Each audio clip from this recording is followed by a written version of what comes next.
Hai Horor Fiksi Story, cerita horor apa kali ini yang akan kamu bagikan? Hai, cerita horor kali ini berjudul Hantu di Kursi Roda.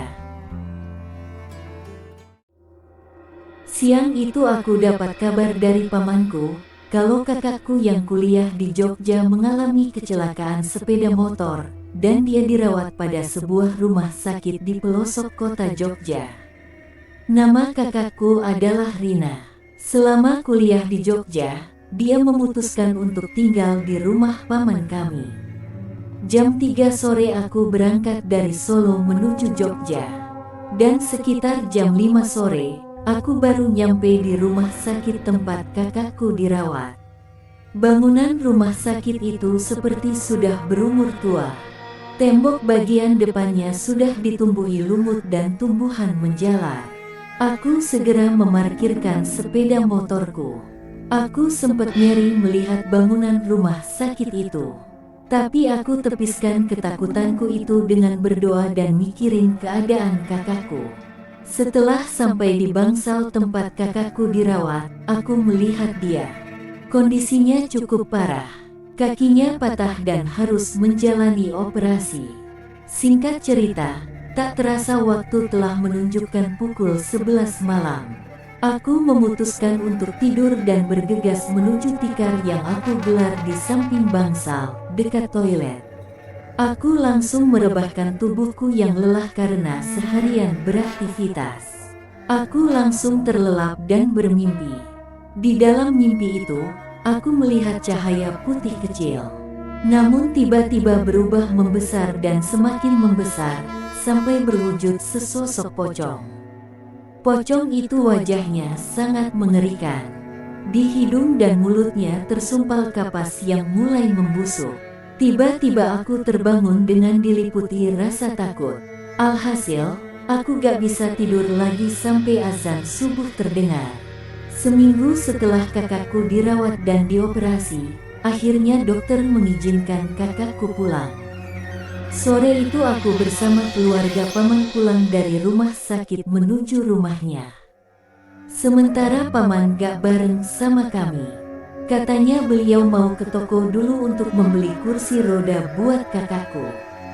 Ketika sudah nyampe ke rumah paman, aku langsung membersihkan dan merapikan sebuah kamar untuk kakakku beristirahat. Sehabis maghrib, pamanku pun pulang dengan membawa sebuah kursi roda bekas, tapi masih nampak bagus.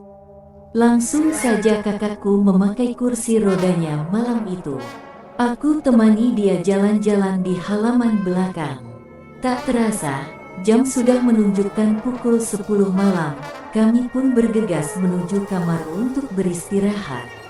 Kursi roda kakakku aku taruh di halaman belakang, karena di dalam kamar kakakku terlalu sempit. Aku tidur di bawah di samping tempat tidur kakakku. Tapi aku tidak bisa tidur malam itu.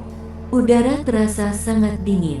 Tiba-tiba aku teringat dengan sosok pocong yang datang dalam mimpiku waktu di rumah sakit itu. Wajahnya yang mengerikan itu melintas kembali di pikiranku, membuat suasana malam itu menjadi tak bersahabat. Tiba-tiba dari halaman belakangku dengar seperti suara orang berdeham, hem, hem, ehim. Aku pun semakin takut dan diliputi rasa cemas. Tiba-tiba ada suara lagi, seperti benda yang dibentur-benturkan ke tembok, duk, duk, duk. Keringat dingin mulai membasahi sekujur tubuhku. Aku bangkit dari posisi tidurku, mencoba mengambil segelas air yang berada di meja kecil di kamar itu. Namun tiba-tiba terasa ada sebuah tangan yang memegang pundakku. Hah, aku kaget. Perlahan aku tengok ke belakang. Ternyata itu pamaku. Syukurlah, aku kira pocong. Si, kamu dengar suara itu? Tanya paman. Aku hanya menganggukkan kepala. Ayo kita lihat sih, ajak pamanku. Aku mengekor di belakang pamanku dengan langkah mengendap-endap menuju ke halaman belakang rumah. Jelas, setibanya di pintu penghubung ke halaman belakang, aku dan pamanku segera melihat apa yang sedang terjadi. Aku kaget dan lemas ketakutan saat melihat sesosok pocong dengan kain kafan kumal, sedang duduk di kursi roda kakakku sambil membentur-benturkan kepalanya ke arah tembok rumah. Wajahnya tampak membusuk, mata, hidung dan mulutnya tersumpal kapas yang kotor. Saat melihat itu, tubuhku terasa lemas, sepertinya nyawaku ingin lepas dari tubuhku. Dan ketika tersadar, aku dan pamanku langsung lari menuju ruang tengah. Aku berteriak-teriak minta tolong, hingga membangunkan seisi rumah. Lalu aku jelasin kepada mereka, kalau barusan ada pocong di kursi roda kakakku. Sementara pamanku saat itu juga pergi ke tempat seorang kiai untuk meminta tolong. Padahal saat itu udah jam 2 malam. Selang beberapa menit, pamanku kembali datang ke rumah bersama seorang kiai. Kiai itu langsung menuju halaman belakang, tempat kursi roda kakakku disimpan. Aku sekilas melihat, saat kiai itu berdoa, kursi itu bergerak-gerak sendiri. Setelah selesai berdoa, Pak Kiai langsung bilang kepada pamanku.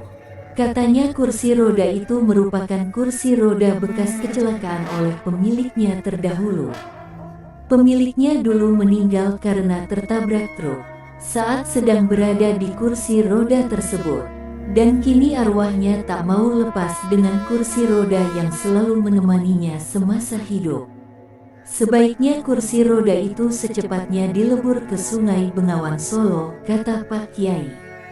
Setelah selesai salat subuh, aku dan pamanku langsung menaiki sebuah mobil pikap menuju Bengawan Solo. Sesampainya di sungai, matahari sudah bersinar, menandakan pagi mulai menjelang. Dan tanpa nunggu lama lagi, akhirnya pamanku membuang kursi roda behantu itu ke Sungai Bengawan Solo. Alhamdulillah, kakakku sekarang sudah sembuh dan bisa kuliah lagi.